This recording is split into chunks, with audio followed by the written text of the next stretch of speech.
Right, hello, lads and lasses, and welcome back to Boys Down Under. And while we can't officially celebrate the title just yet, the mood is still up in the air, knowing that it is just a matter of days until Celtic are officially crowned the Scottish Premiership champions for 2021-2022 season.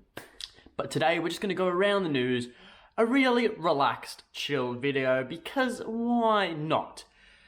But before we go any further, if you guys are enjoying the video, please remember to like that like button, subscribe to the channel as well. It's the best way to help support this channel, and I appreciate all of you who do that. But without further ado, let's get into it. So I think the main thing to talk about here today are the reports that Liel Abada's father, Neerbaton, will be leaving the club after 9 years at Celtic.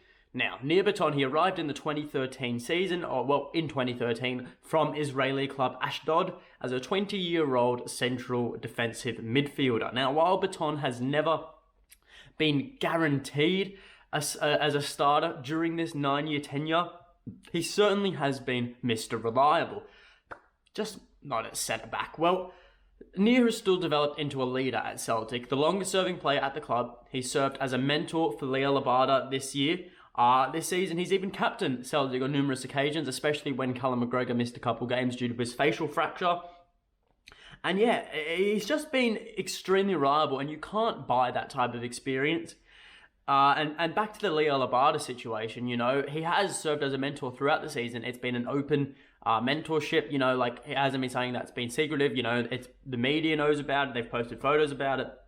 And I'm sure without Neer, Liel Abada doesn't hit the heights he has this season, you know. He has been on different levels at points this season for a 19, 20-year-old Liel Abada, and I don't think, without Neerbaton to help him settle in that quickly and adjust to life in Glasgow, I don't think he hits those heights at all, to be honest with you. But back to Neerbaton.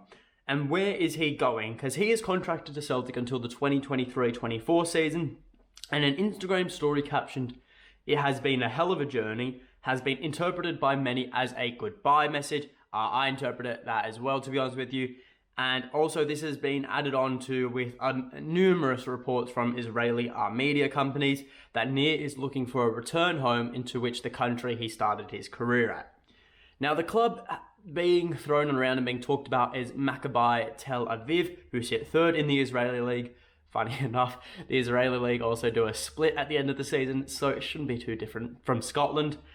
And look, Neerbaton, he is reliable, don't get me wrong. I think with 37 appearances this season, I think he hasn't put a foot wrong in central defensive midfielder. He's a very calm head, and he's also got a wide array of skills. Those lanky legs, they can work some magic. But I think going into next season, this team is still looking to build into our quality, and I think ending his Celtic career on a high would be the best for all parties. You know, it'd be great for him especially, but heading into next season is probably the best thing, because, you know, it will allow other Celtic defensive midfielders such as Yusuke Ideguchi to come to the limelight and sort of make his place in the team as well.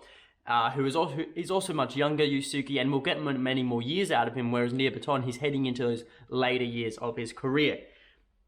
But we could also be making numerous other signings because, you know, I think Neerbaton will probably be one of the most high-profile players to leave in the off-season. But still, you know, the next transfer window, I think it will be very similar to January. You know, Celtic will be making 5 or 6 transfers, including that of Jota and Cameron Carter-Vickers, if the rumours and reports are true.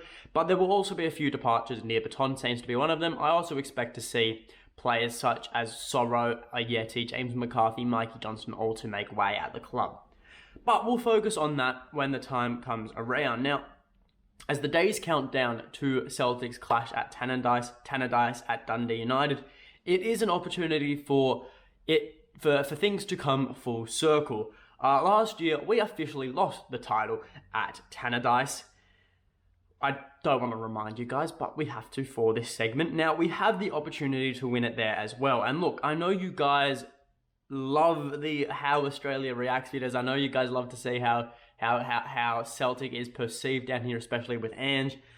I do as well. I love doing the videos, but I'm going to refrain from doing the biggest and the bestest How Australia Reacted video till we have won the league officially. So, but I'll be honest with you guys, you can literally, if things go to plan, you can expect it, you know, Friday morning or Saturday morning where you guys are. But still, the Rumble has started down here in Australia, just as a sneak peek. It has certainly started, but that is just the Rumble. I cannot wait for the fireworks to go off, because when the fireworks start, you know, us Aussies, we love our pyrotechnics, so they'll go on for a while. But elsewhere in the Celtic news front, it's been confirmed, as everyone expected, by himself, that Dyson Maeda will be at Celtic past their season because of the loan with, I think it was the loan deal plus an obligation to buy instead of option to buy.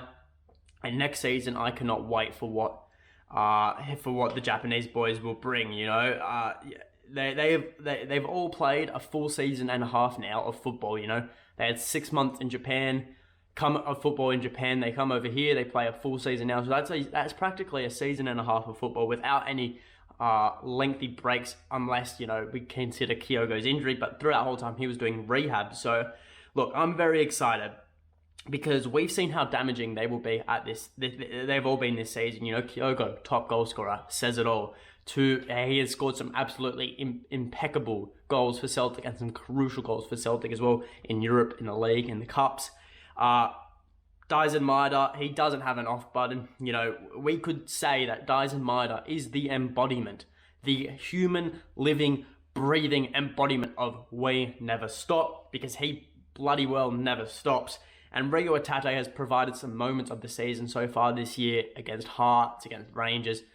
That kid is going to go places. He's going to be very special, but it's clear he is fatigued right now, so we got to lay off him a bit, especially me. I think I lay into him a bit too much, but still, Yusuke Ideguchi, he might not have played much, but he is Celtic's number 21, which is my favourite number, so I can guarantee you guys he will become a very good player for Celtic, and he will certainly prove his worth.